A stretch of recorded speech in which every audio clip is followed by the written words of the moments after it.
welcome to Startup to Success with Maria. My guest today is Dr. Benjamin Gibson, a certified functional specialist who helps entrepreneurs sleep better, lose weight, and get stronger bones after 16 minutes a day without medicine or exercise, but with technology. Dr. Gibson, welcome to my show. Thank you. So just in case people are wondering, I use a device called Beamer, and basically it helps blood pump faster, and that brings a lot more nutrients and it removes the waste products. But what I wanted to talk to you about today was like CBD. I have a bachelor's of science in biomedical engineering, and then I got a doctorate degree in pharmacy, and I've been published in PubMed, and I just really love reading articles and trying to like explain so like what CBD does. Not only does it just bind to certain receptors, but it also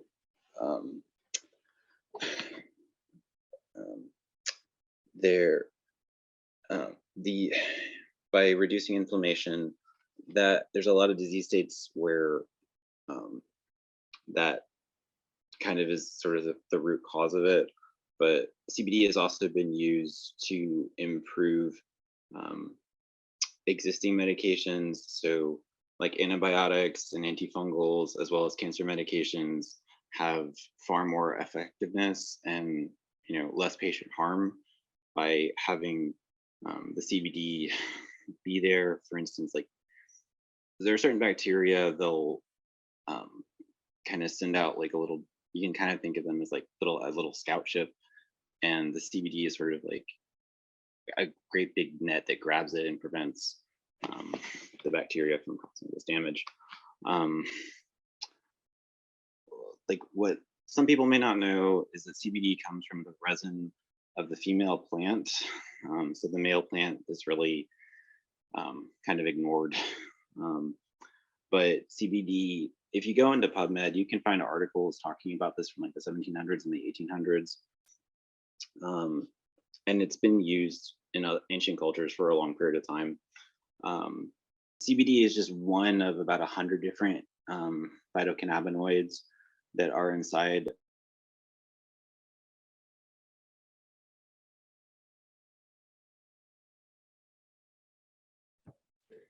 Dr. Benjamin, you're on mute. You're on mute. Dr. Benjamin. Dr. Benjamin, you're on mute.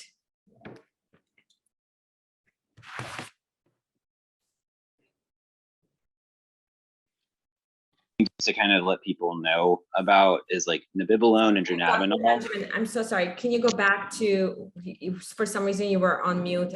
We didn't hear the part where you started with people can get more. You started with 1800s. If you can just pick up from that. Sorry. From the 1800s, and then they got cut off. Okay. So if you go into PubMed from about like the 1800s, we've had articles published.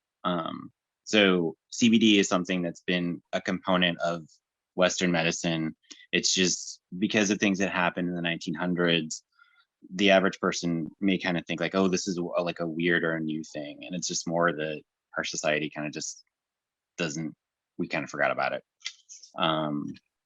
But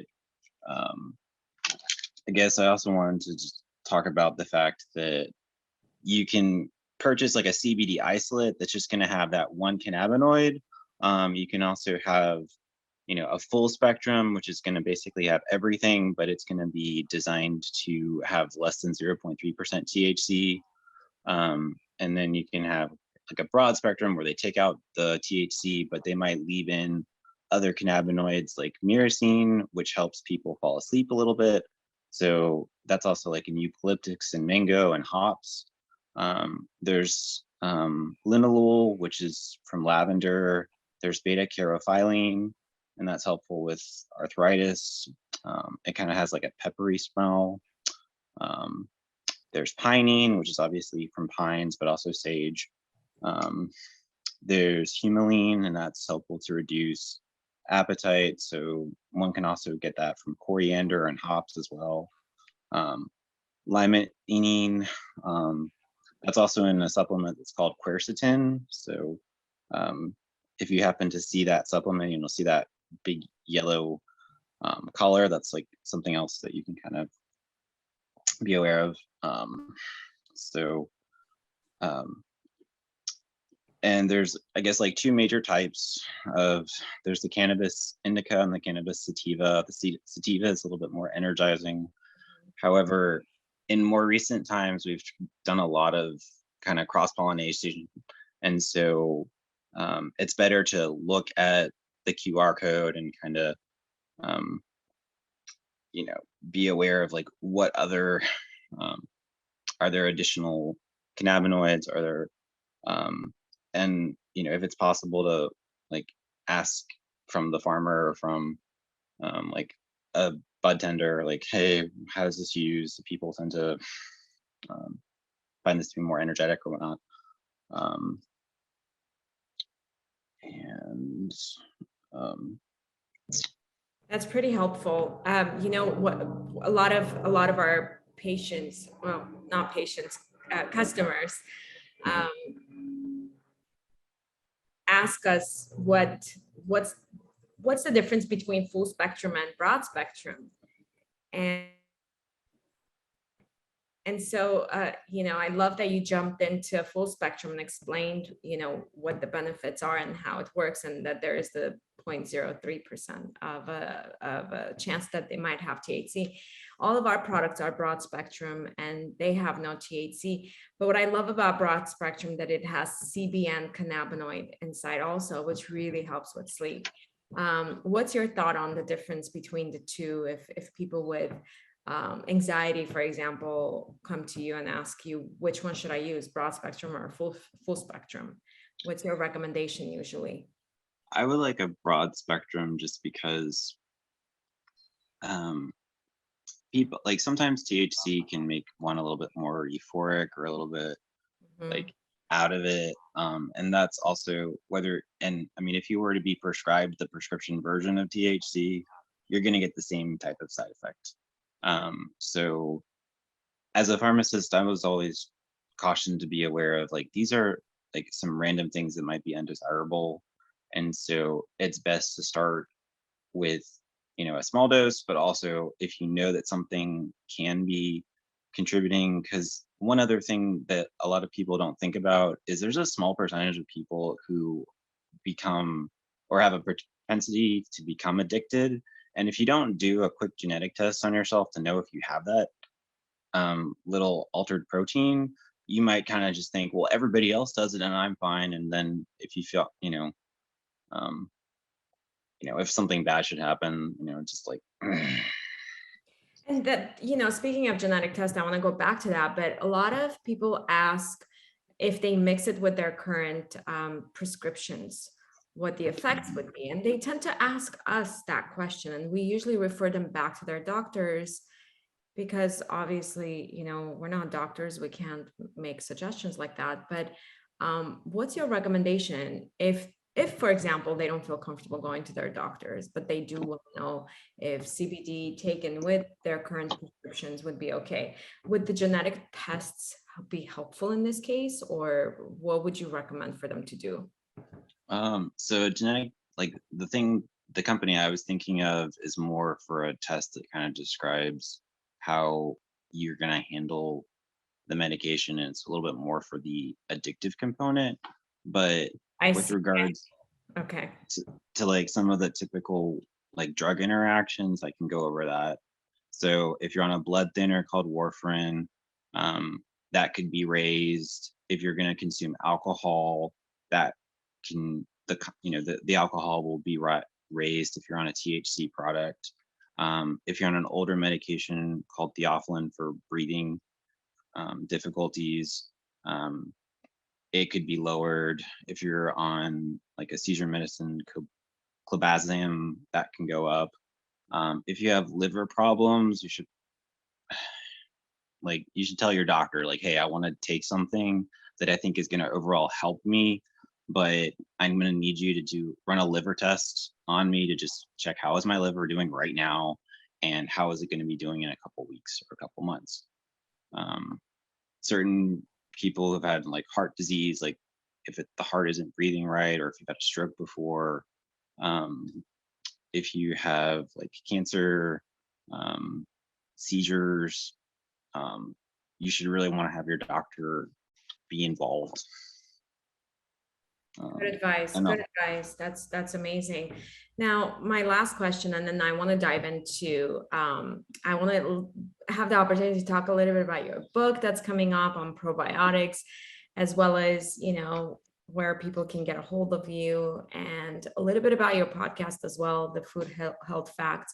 But before we go into those, in terms of pharmacies and CBD, so when Roma Leaf started, the brand started really small. We weren't thinking of going so big initially.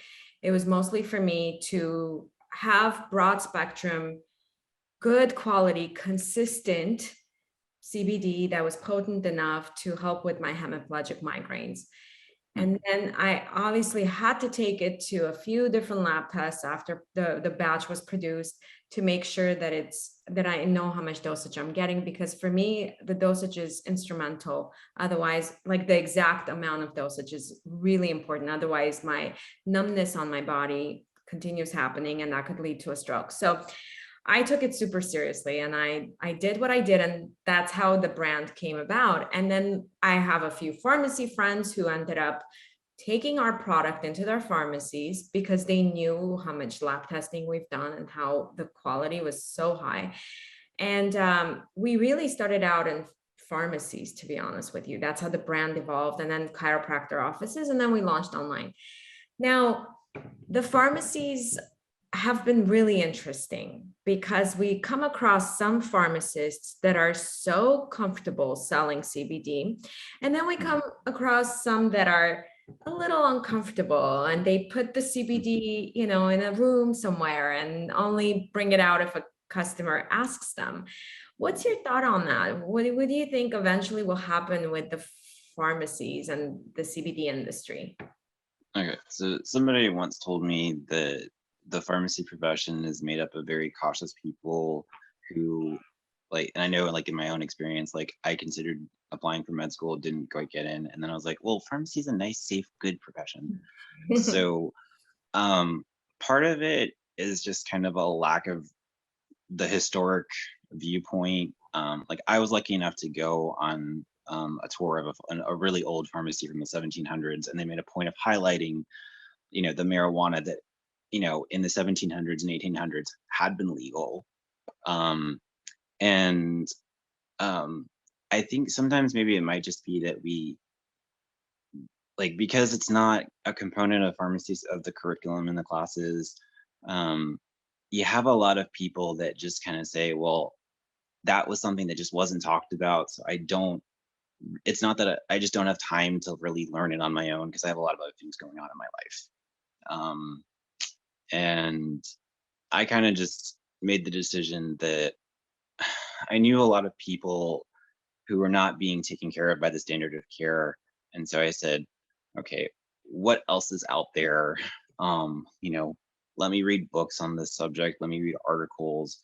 And that's why I wanted to remind everybody that if you go into PubMed and if you type in, cannabinoid, and if you try to look at the oldest of stuff, you'll see that this is a plant that's been around for a long time. And it's just because of prior events, people would say, oh, like, we can't use it, but it's legal. We change it, like, it has less than 0.3%, so it's not a Schedule 1, like, it's not that form of it. So Right. And I tend to explain to people that, listen, it's legalized in all 50 states. So think of it like a supplement. Eventually, once it gets approved at a federal level, it is going to be taken as simply as a supplement. Now, going back to what you're doing, and tell me a little bit about how you help entrepreneurs. as you know, this show is all about startups and evolved businesses, and mostly entrepreneurs are listening to it. So anytime I have the ability to help entrepreneurs, whether it's through my CBD products to ease their anxieties or just help them stay calm and healthy and focused, or by bringing experts like yourself to for them to learn what they could do to be better. I love doing that. So please tell me a little bit about that. So a few months ago, I started a consulting firm where I'll take different tests and I'll try to address, different aspects. Like, for instance, in the city of Houston, Texas, they're the way they just put too much concrete down, water doesn't drain, so you have a lot of mold. And so like that's a fungus. And by the way, like CBD is helpful at kind of reducing some fungus. Um, but there's a lot of like chronic low grade inflammation that can happen. Um, a friend of mine actually texted me a quick question about this concentrated random product, and it was about $70 for a very small bottle. And I told him, look, step one, why don't you go eat some organic, vegetables, and then you're going to have some of the active ingredient of that product. And um, you're you're alive, but you're eating a lot of regular pesticide filled products, which are not going to be killing you, but are causing a little bit of low grade inflammation. And there's a lot of foods that we might eat where, we're not going to die from it, but like as an example, rice tends to have a little bit more arsenic than some other foods. And, you know, everybody knows that mercury is not good for you, but yet a lot of shots had a small amount of mercury in them for a very long time. And it was just kind of accepted. And then you have a lot more people kind of saying, well, are there other ways that we can maybe reduce our total toxic burden? So that's kind of like my philosophy. And I use technology and I use some tests to try to advise people like, this is how you can live a slightly healthier life. Because like as being a pharmacist, most people, you just manage medications, you're stuck with those different disease states and you don't get well. I knew like maybe one or two people who they were diabetic and then they made radical changes in their lives, both in their diet and also in the junk around their lives, like in their environment, etc. And then they got healthier. So yeah, no, I believe in that. Gluten is my number one enemy for my migraines. If I eat too much gluten, I know my migraine is going to be coming very soon. So I do believe that we can control a lot with the food, through the food that we eat. But speaking of getting our nutrients from food, I feel like the nutrients that used to be in food 40, 50 years ago, I don't believe that they exist right now in our food because of a lot of the way they're growing our food. It's not, yeah. it's just, and then the pesticides and all of that. Now, do you think taking vitamins can also help, or do you think it's, we should just try to eat organic food instead to get all the nutrients we need? I think vitamins and supplements are the best ideal thing. It's just like my friend, for instance, he's kind of either been unemployed or he's been a student for like most of his life. And I was like, realistically, do you have $70? Like, Yeah. because he's just like, he's kind of starting out. He hasn't been in the workforce as long as I have been. But like for somebody like myself, like, yeah, I'm not gonna want to just sort of say like what's the cheapest, simplest option. I'm gonna want to assume like I have some savings, so like I should want to spend a little bit so that way I don't have to be going to the physician and going to the pharmacy and like basically barely surviving, Yeah. Now, going back to how you help these entrepreneurs with your technology, tell me a little bit about the technology behind it. So one example is a pulsed electromagnetic field device. It's called a beamer. Mhm. And it's about $5,000 plus tax. What it does, the electromagnetic waves move the oxygen faster, so that way, or move the blood faster, so that way oxygen gets delivered to the blood. And a lot of diseases like diabetes and cholesterol and high blood pressure, the heart has a much harder time pumping blood, so there's less oxygen. And we all know, if like, we need that for breathing and functioning. And like, there are some times where, like, because of like prior like running or whatnot, I strained my meniscus one time. And so, like, I put the beamer on my foot, and a few hours later, the strain, the annoyance, the difficulty, the pain I had around my knee just went away. So That's amazing. Mhm. Now that's something that people have to come to you, see you in person in order to do it, correct? I could, well, actually, for the beamer, I could just be able, if they would like to purchase one, they could just contact me. And Okay. there's a separate website where I can just have it get shipped. Perfect. And the nice thing, it even has like about like a 30-day warranty where you can try it, and if you really don't like it, you can return it. But most people, it makes them feel better, so they're like, no, this is worth keeping. Awesome. And then tell me a little bit about probiotics. Let's dive into that, probiotics, and the book that you're actually working on, correct? hmm So it started about a year ago. One of my coworkers was talking to me. Um, just sort of, she kind of didn't think that they really could do much, and I was summarizing like different fermented foods and how there's a lot of different studies that talked about their effectiveness.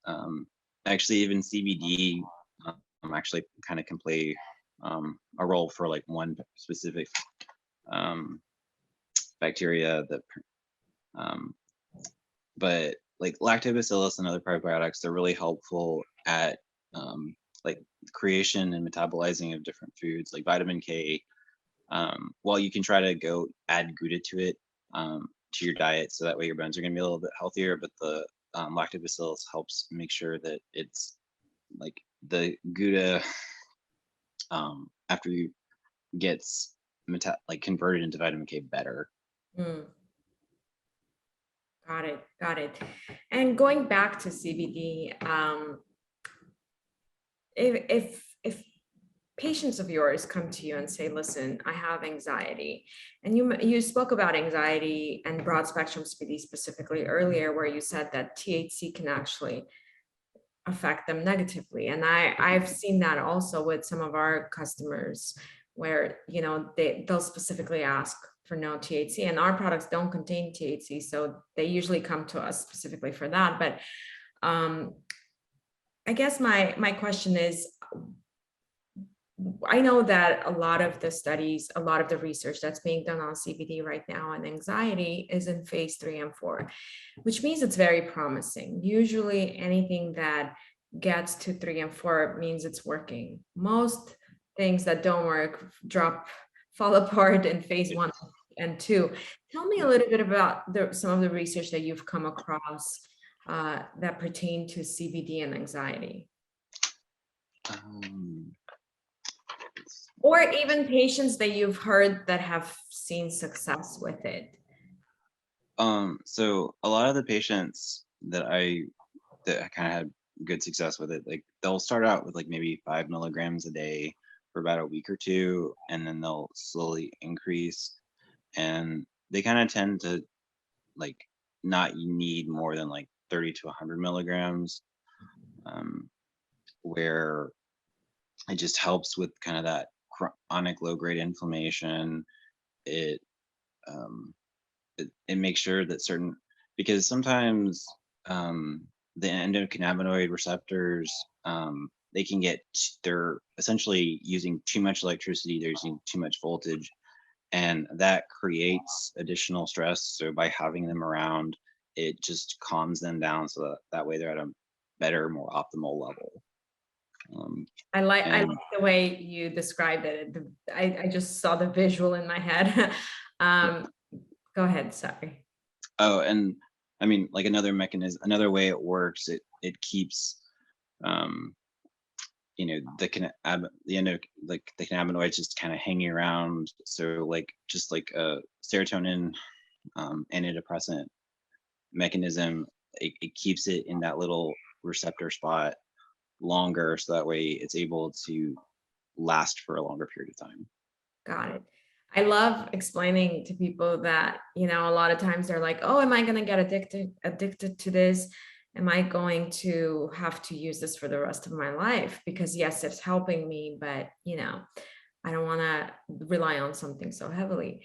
And, my answer to them is, listen, CBD is think of it, CBD like a little messenger that sends messages to your brain for your body to produce more cannabinoids, because our bodies produce it already, right? And so, Yeah. and I think that's the reason why we don't get addicted to CBD, because eventually you start realizing you don't need it as much. When I had anxiety and I would take it for anxiety, I remember it was more often, like my anxiety was probably appearing once a day or twice a day.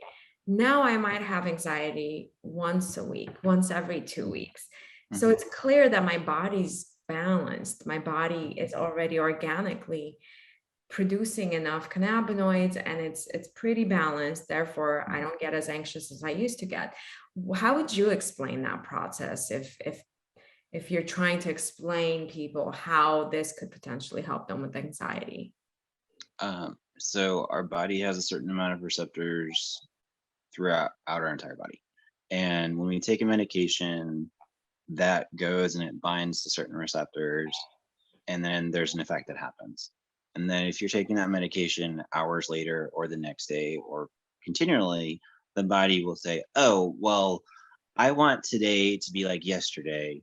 So I'm going to turn down some receptors. So you'll need less medication. Um, and like the chemists who kind of analyze how medications work, they made a point of kind of showing that you could take a certain amount of CBD and you're going to have like one effect, but then as you keep increasing the dosage, you have less and less of an effect. So that's why, like for some of the prescription versions of CBD, they will recommend using a kind of a small dose. So, I mean, yes, there have been like maybe a gram or 2 grams have been used in certain clinical studies, kind of like in that early phase 1 trial, just to kind of verify the safety and efficacy. But a lot of times, like, no, the body doesn't need as much. And the body kind of like, if you're having inflammation, then your receptors are going to be hyperactive. And then by having CBD, your body is realizing, oh, that was a really too high set point. So like an analogy would be like with a thermostat, like, oh, we're way too high. We need to be in a different zone. We need to be in a different area. So let's try to stay in this newer, lower set point.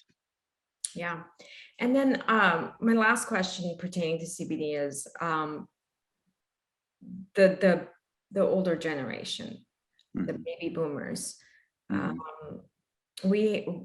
demographics tends to be anywhere from millennials all the way to baby boomers.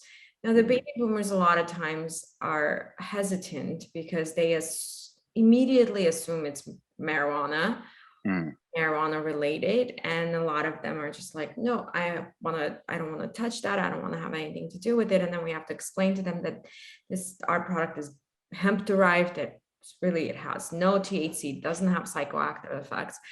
And I find myself, for our brand, spending more time educating people about the benefits, especially that older demographics, than anything else. And sometimes we'll even give them free samples just for them to try and see the benefits. And from my perspective, I think that's the age group that can really benefit the most from CBD, but yet they're so scared. And for me, it's like, what are you scared about? The worst that's going to happen is it's not going to work. So give it a try. What's your recommendation to that age group? I would let them know that the most common types of side effects from CBD, let's say you overdose, and let's say like you open up a bottle and you drink like one, and then you're still kind of like your back's still sore, so maybe you're really dumb and you take a second one. Like like worst case scenario, your stomach's probably going to be a little bit uncomfortable, which is like a typical side effect from any medicine. You may have to go to the restroom and stay there for a while your body excretes a lot of waste products. And you're going to probably be tired and you're going to want to go to bed. And then the next day you might feel a little bit sleepy and kind of regret like doing that. But those are really like the most common side effects that have been like reported in the literature from when they were trying to figure out like what happens. Like there was a study where it talked, and it was done in England, and it talked about ulcerative colitis patients, and they did a really very low dose, and so basically almost everybody said like, okay, this is not really like we're not having any side effects. And then afterwards, at the end of the trial, they're like, oh, I guess we should have given a slightly higher dosage. But people were just, they were happy. So, I would just try to reassure people, like marijuana is a different thing because, the newer versions of marijuana have been decided to be a lot more potent, but we're not dealing with marijuana. We're not dealing with THC. By federal law, we are required to have no more than 0.3%. Like when you're having an organic product, it's not going to be sucking up undesirable products like rice does. Right. So that's why it's great that we have transparency. You can just use a QR code. You can know, like the lab tests and everything. Yeah. Now, if you were to recommend our listeners who might be above the age of 50, 55, CBD for arthritis, would you say that taking the oil sublingually as well as using something topical would work best? Yeah. And why is that? Could you explain a little bit why you think that would work best? So one thing is that when it's put on the skin, it doesn't have to go through the digestive process, so the liver doesn't have to take it out. Because the point of the liver is to remove waste products from the blood. So by putting it on your skin, it's just going to affect, like it's going to go. Like in my case, I was given a sample one time in Wichita Falls it was made by a physician. She had her own product, and like I whacked my knee on something. I put, 1 milligram drop around my knee, and like a couple hours later, I felt fine. Another nice thing about putting it in your mouth, like if you put it under the tongue, it also kind of avoids that having to go down through the esophagus, having to go down through the throat, and then having to be metabolized. But the secondary thing for why putting it in the mouth is nice is we do have a little bit of bacteria in our mouths. And like with people who have diabetes, I kind of explained to them, like, if you guys would floss, you would probably lower your A1C by like 0.4%. And there are some studies talking about how CBD was antibacterial. So it kind of would improve like their oral antibacterial content. So that way they're feeling a little bit healthier. And then like a little bit as a secondary side effect, because there's less undesirable junk in your mouth, there's gonna be less undesirable bacteria in the rest of your body. And to add to what you said, my explanation tends to be usually with pain, especially arthritis, for example, inflammation tends to cause it. And if you take the sublingual oil, you'll help inflammation from inside out. Wouldn't you say that would be the case for them to really tackle the pain from inside and out? That way they'll see better results. Yeah, because when you have a lot of inflammation in one part of the body, it's going to cause like a continual like difficulty in another part. And wouldn't you say inflammation is usually the cause for a lot of things that we deal with, Mhm, not just like even with headaches, sometimes I'm mhm, like, I feel my head being inflamed in a way. Like mhm, it's such a weird thing to experience, but I like when I take CBD, I just feel lighter. I like in some ways I just feel like my organs can breathe. I don't know if that's a mhm, good way of explaining the what I feel after I take the CBD. mhm. But going back to tell me a little bit about where listeners can get a hold of you, and then a little bit about the food health facts that you talk about. What do you talk about on that particular show? Um, I'll choose different supplements. It A few years ago, I went to a nutrition conference and I got introduced to a lot more. And in pharmacy school, they kind of said, "Oh, well, there aren't studies for some of these things." And then I went into PubMed and I actually found some of these. So it was more just my teachers are ignorant, so I wanted to share with other people. Hey, there's um, a lot of studies out there. I mean, some like I was talking to a cancer-based pharmacist, and she's like, well, what about any adverse side effects? And there was a nice study, and I did like one episode briefly on like, hey, there's some that are these are kind of commonly used, but we don't actually have quite as much studies. So make sure you really talk to your doctor.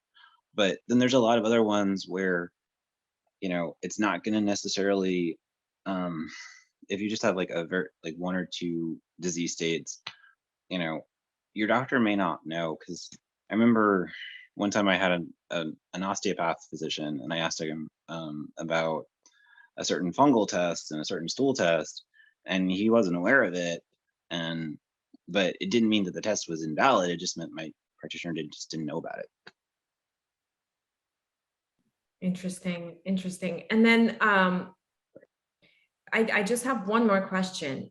Um, based on your research, based on what you've heard from your patients, have you seen any correlation between CBD and patients with major migraines, like hemiplegic migraine, for example, that I've been suffering with for the past 20, almost 30 years now?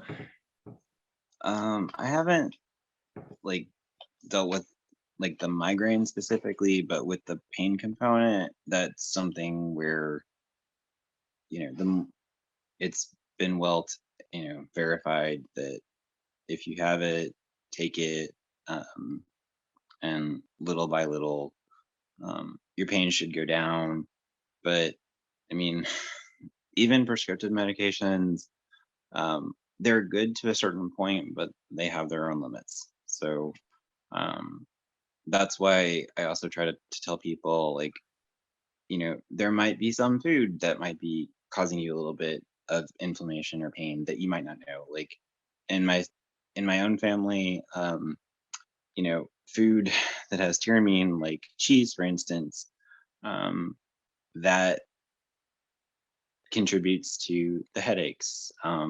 Like in my body, um, there's glutamate, which is very helpful for being an excitatory and energetic amino acid, and there's GABA, which is the more like sleeping promoting amino acid. And my body doesn't convert those well.